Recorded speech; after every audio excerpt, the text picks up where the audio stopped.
উঠোনে ধপ করে একটা আওয়াজ হয়। হেমলতা পদ্মজা কেঁপে উঠল।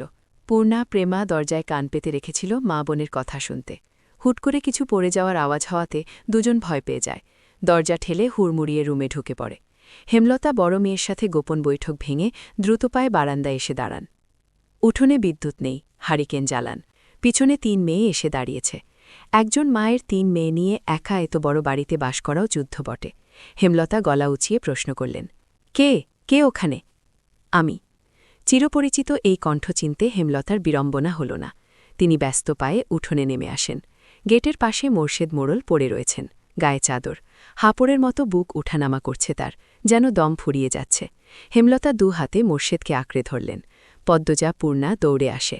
মোর্শেদের এমফাইসিমা রোগ আছে। এ রোগে অল্প চলাফেরাতেই শ্বাসটানের উপক্রম হয় এবং দম ফুরিয়ে যায়। শ্বাস নেবার সময় গলার শিরা ভরে যায়। ৩ মা মেয়ে মোর্শেদকে ধরে রুমে নিয়ে আসে। মোর্শেদ এভাবেই হুটহাট করে বাড়ি ফেরে, কখনো কাকডাকা ভোরে, কখনো নিশুতি রাতে, বা কখনো কাঠফাটা রোদে।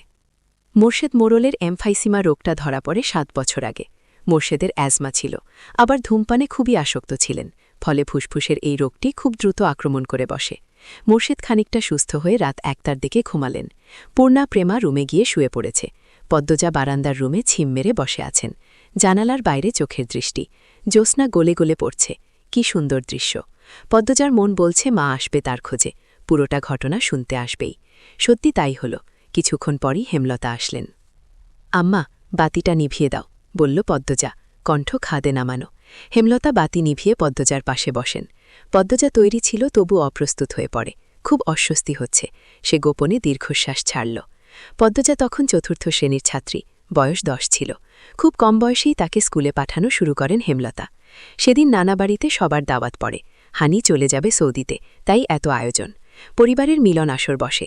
স্কুল মাঠেও সেদিন নাচ গান অনুষ্ঠিত হয়। বাড়ির সবাই সেখানে চলে যায়। বাড়িতে থাকে শুধু পদ্মজা, পদ্মজার বৃদ্ধ নানা আর হানিফ। পদ্মজা ঘুমেছিল, তাই বাকিদের সাথে যেতে পারেনি। যখন ঘুম ভাঙে আবিষ্কার করল বাড়িতে কেউ নেই।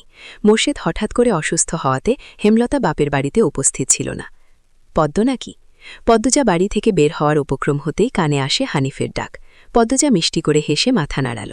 হানিফের লোলুপ দৃষ্টি তখন পদ্মজার সারা শরীর ঘুরে বেড়াচ্ছে।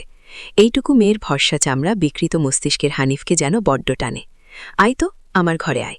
সহজ সরল শিশুসুলভ পদ্মজা মামার ডাকে সাড়া দিল। সে শুনেছে মামা ভাগ্নে যেখানে, আপদ নেই সেখানে। অথচ সেদিন সে মামাকেই ঘোর বিপদ হিসেবে জানল। পদ্মজা রুমে ঢুকতেই হানিফ দরজা লাগিয়ে দিল। পদ্মজার মন কেমন করে ওঠে হানিফের অদ্ভুত চাহনি আর দরজা লাগানো দেখে। হানিফ কুৎসিত অঙ্গভঙ্গি প্রদর্শন করতে থাকে। পদ্মজার দেখতে খুব খারাপ লাগছে, ভয় করছে। এদিকে আয়, তোর লগে গল্প করি। হানিফ বিছানায় বসে পদ্মজাকে কাছে ডাকে। পদ্মজা কাছে যেতে সংকোচ বোধ করে। হানিফ পদ্মজার ডান হাতে ধরে টেনে কোলে বসায়। তুই জানোস, তুই যে সবার থাইকা বেশি সুন্দর? হানিফের প্রশ্ন পদ্মজার কানে ঢোকেনি। সে মোচড়াতে থাকে হানিফের কোল থেকে নামানোর জন্য। আপত্তিকর স্পর্শগুলো পদ্মজার খুব খারাপ লাগছে, কাঁদতে ইচ্ছে হচ্ছে। মোচড়াস ক্যানরে ছেড়ি, শান্তিমতো বইয়া থাক। মামা মেলা থাইকা সাজনের জিনিস কিন্না দিমু। হানিফ শক্ত করে ২ হাতে ধরে রেখেছে পদ্মজাকে। পদ্মজা কিছুতেই নামতে পারছে না। মামা, আমি চলে যাব, কাঁদো কাঁদো হয়ে বলল পদ্মজা। কই যাবি? মামার ধারে থাক, বলল হানিফ। হানিফের শক্তপোক্ত হাতের স্পর্শগুলো শুধু অস্বস্তি দিচ্ছে না, স্পর্শকাতর জায়গাগুলো ব্যথায় বিষিয়ে উঠছে। পদ্মজা কেঁদে ওঠে। ভেজা কণ্ঠে বলল, বাড়ি যাব আমি, ব্যথা পাচ্ছি মামা। হানিফ হাতের বাঁধন নরম করে আদুরে গলায় বলল, আচ্ছা, আর ব্যথা দিতাম না, কান্দিস না।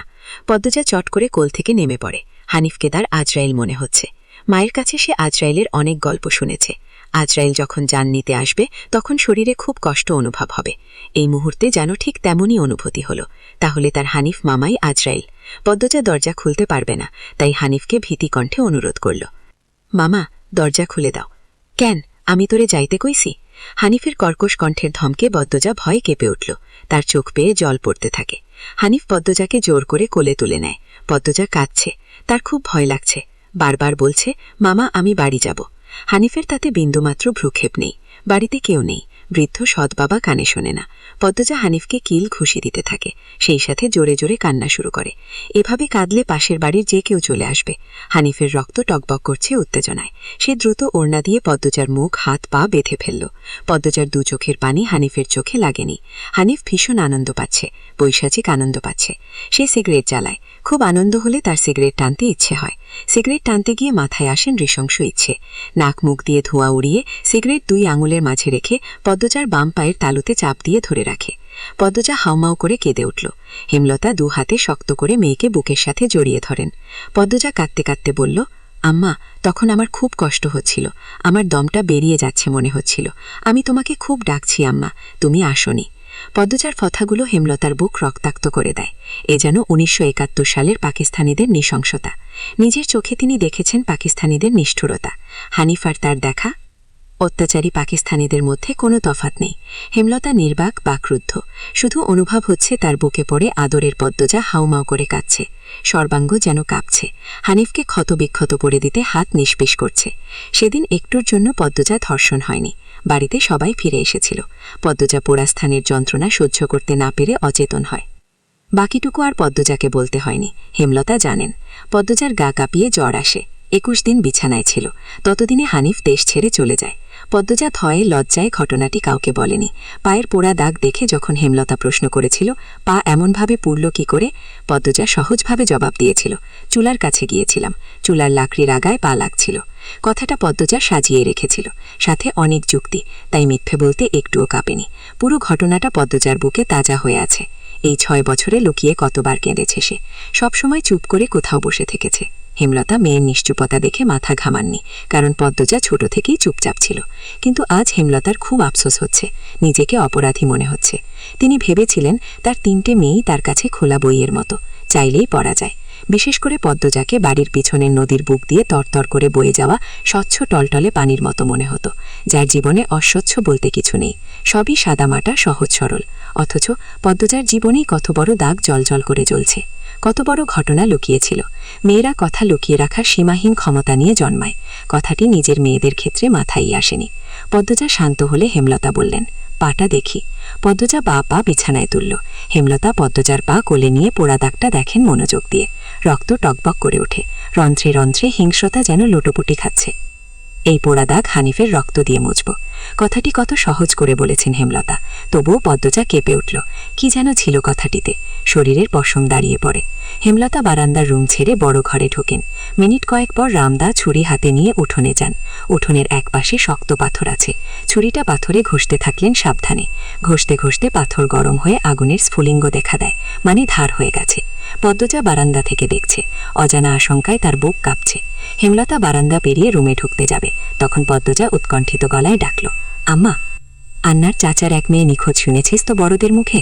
সেই মেয়ের ধর্ষক হানিফ। ধর্ষণের পর পুঁতে ফেলেছে। অরন্দপুরের এই একটা মানুষই এতটা নিষ্ঠুর। আমি তখন ঢাকা পড়তাম। বাড়ি এসে জানতে পারি ঘটনা। আম্মার অনুরোধ আর কান্নায় আমি সেদিন মুখ খুলিনি। এত বড় পাপ চেপে যাই। সেই শাস্তি আমি ধীরে ধীরে পাচ্ছিলাম। আজ পুরোপুরি পেয়ে গেলাম। আমার পাপের শাস্তি শেষ হয়েছে। হেমলতা কথা শেষ করে জায়গা ত্যাগ করলেন। কি ধারালো প্রতিটি বাক্য! হেমলতার মুখ দিয়ে যেন আগুনের স্ফুলিঙ্গ বের হচ্ছে। পদ্মজার মস্তিষ্ক শূন্য হয়ে পড়ে। আপা, স্কুলে যাবা না?